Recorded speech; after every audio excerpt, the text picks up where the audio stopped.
There is a very interesting evidence in the form of a copper bead. As it is, the finding of this copper bead at such an early level is very interesting.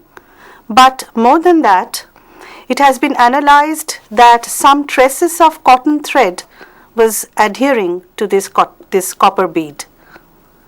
And this report has been made by Christophe Moulehard in the Journal of Archaeological Science, which was published in 2002. This is perhaps the evidence for the first use of cotton thread in the world. Another very interesting evidence also comes from period 1 at Mehergarh, and that is the evidence for the world's first dentistry. In the graves, skeletons of 9 adults were found to have their molar crown drilled with some kind of a very fine stone blade, probably attached to a wooden handle. It seems that they might have used some kind of a botanical ingredient to put into the cavities that were formed in the teeth of these adults. This has been reported by A. Coppa and others in the science journal Nature in the year 2008. This is probably the first instance of dentistry in the world's history. Subsequent reports from the medical professionals in the journals of dentistry have provided interesting perspectives on this finding of prehistoric times.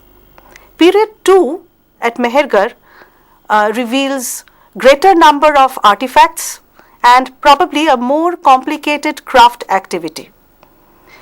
Most interestingly, we find that there is a lot of activity for stone blade industry. There is one very interesting example found in the form of a tool, a composite tool, which might have been used as a saw or might have been used as a sickle. This is actually a piece of bitumen which has been inserted with 3 series of blades, small bladelets, diagonally on each parallel side. The whole composite tool acts as a saw, or it might have acted as a sickle for cutting crops.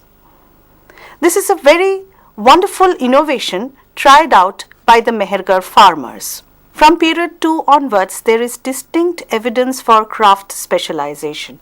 For example, in some area we find extensive signature for pottery making. For example, we have furnaces here as well as heaps of broken shards of pottery.